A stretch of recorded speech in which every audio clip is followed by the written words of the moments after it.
Your Eminence, it is my honor to present to you the Warrior of Light.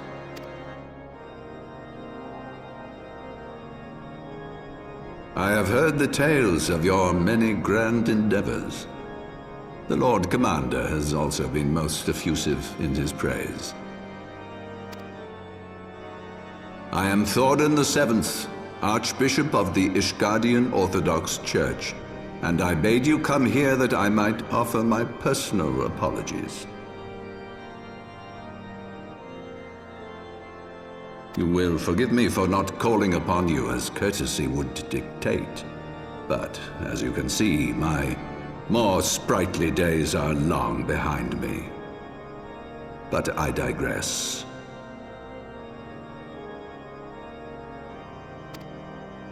Your companions were wrongly accused of heresy and subjected to gross indignities. This, I am sorry to say, was the result of negligence on the part of our nation's protectors.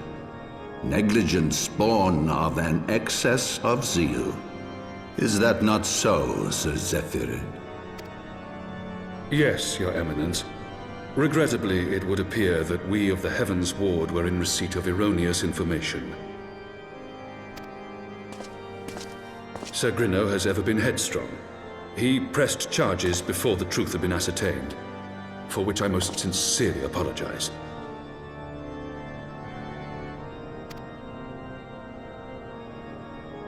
An unfortunate misunderstanding born of an earnest desire to serve Ishgard, but one which should never have occurred.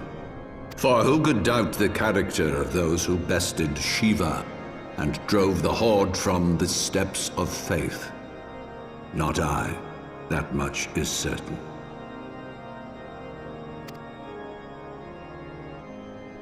That will be all, Sir Zephyrin. I would speak with our guest in private. Your Eminence,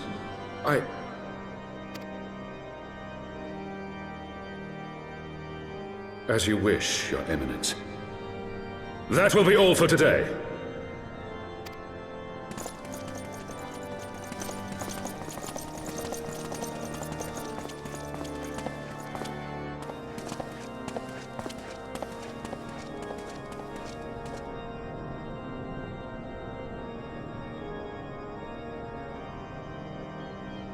Privacy is a luxury rarely afforded one in my position.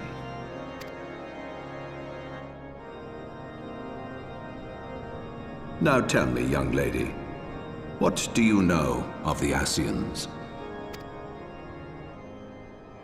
Much and more, I shouldn't wonder, being the bringer of light. You should know that I myself have met with them, have entertained them as guests, even. Those harbingers of chaos and strife offered us power that we might continue our war against the dragons. I have no intention of aiding their cause, of course, nor less of being their puppet. Yet, were I to refuse them outright, I should learn naught of their true objectives and remain powerless to stop them.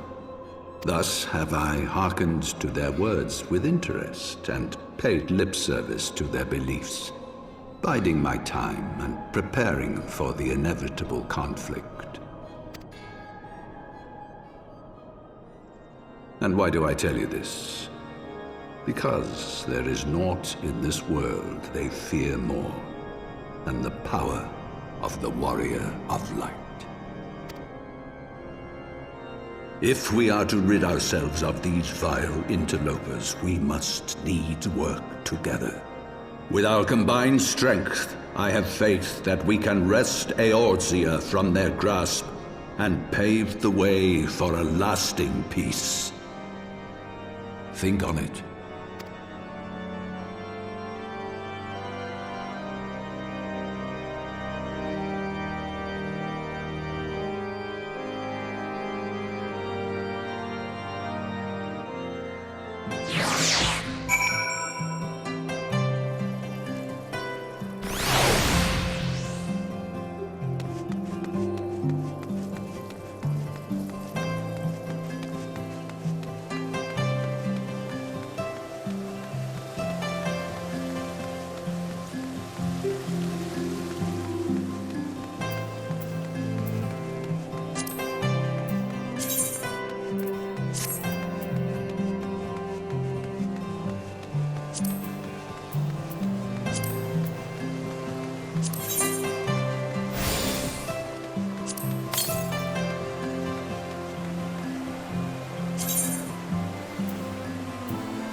There you are.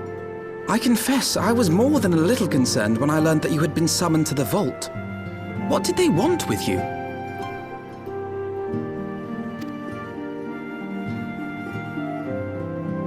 Well, well. A formal apology and an admonishment of those responsible. I see my fears were wholly misplaced. By the gods! The Archbishop freely admits to consorting with Ascians. So, their ambitions extend to Ishgard as well.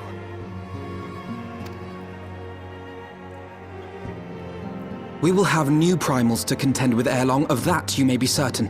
'Tis but a matter of time. Yet shorn of the support of our missing allies, what can we realistically hope to achieve? In the midst of all the excitement, I completely forgot to tell you. When I was asking around about the Scions, I heard the most awful rumor. General Rauburn is to be executed for crimes against the Sultanate! If the Flame General dies, we will lose a staunch ally, and the one man capable of holding the Sultana's assassins to account. Lord Orchiphon was wise to counsel restraint, but this business will brook no delay. We cannot permit this execution to take place. We must save Rauburn.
Friends, 'tis good to see you safe and well.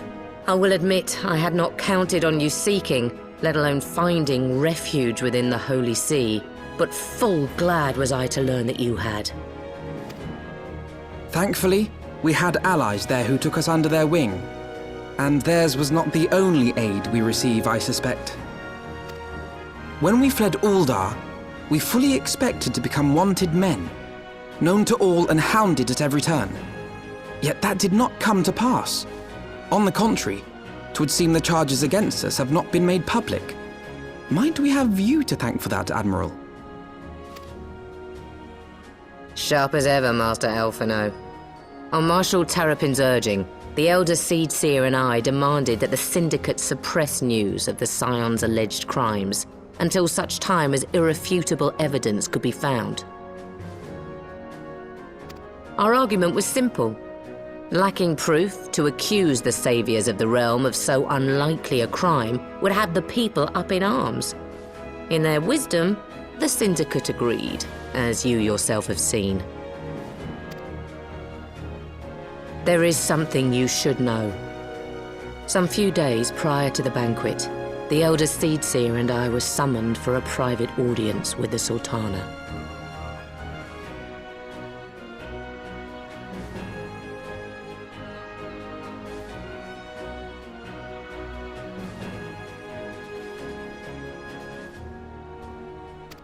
There, she revealed her intent to announce her abdication, that she might pave the way for the establishment of an Uldan Republic.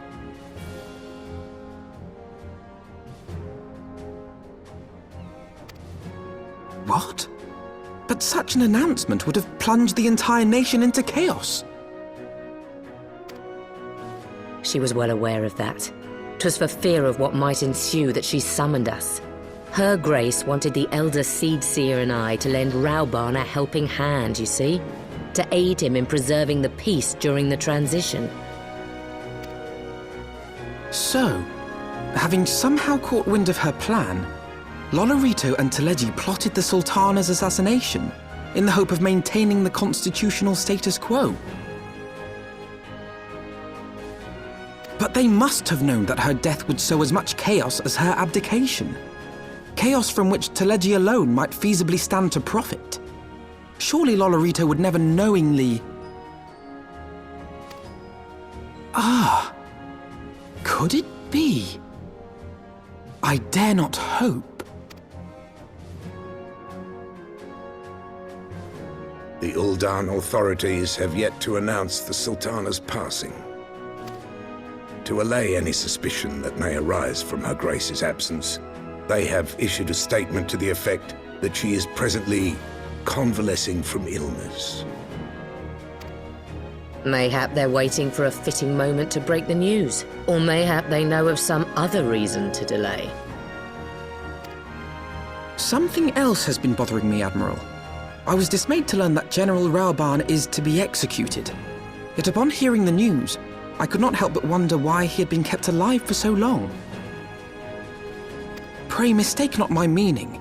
I am, of course, overjoyed that our friend still draws breath, and that he might yet be saved. But if his enemies truly wished to eliminate him, they could have done so immediately. I see no reason for this delay. Aye, you've struck upon an important point, Master Alphino. Following his capture, Rauban had been held in the Marasaja pit within Uldar. In recent days, however, he has reportedly been moved to an unknown location. Queerly, 'twas not the Brass Blades who spirited him away either, but a band of soldiers decked in blue. The Crystal Braves. Aye. If I read the winds aright, the arrangement between Lord Lolorito and the Braves has come under strain. At any rate, if we're to rescue Rauban, we'll have to find him first. And you'll be glad to hear that I have already entrusted the task to those best able to see it done. Our friends of Doma.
Pray, forgive me my lateness.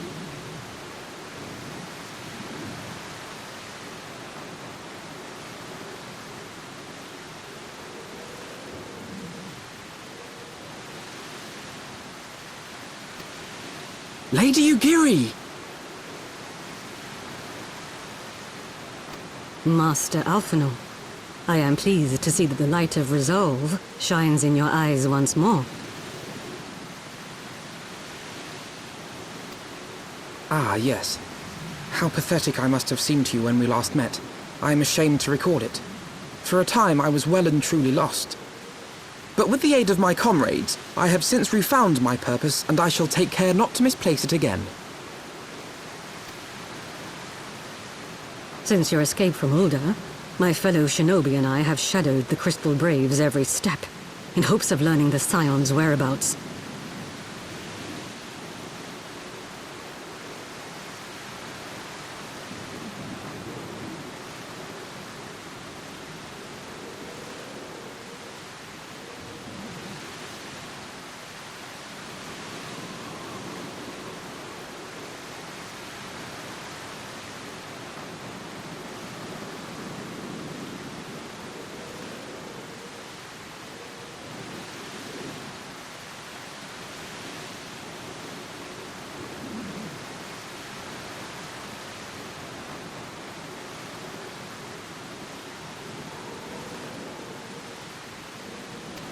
Regrettably, our investigation has yet to yield any useful information. Pray, forgive us.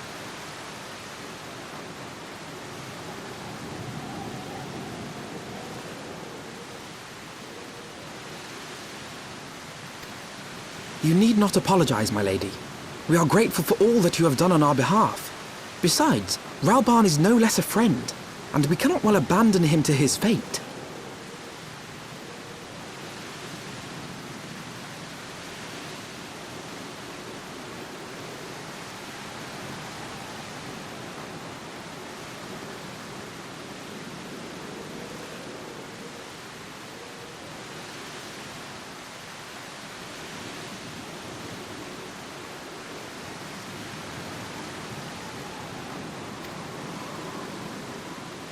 Hozan, the three of us shall attend to the Flame General's rescue. Pray, draw away the guards by the entrance. Take Dowade and Higiri with you.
With me!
Leave this to me.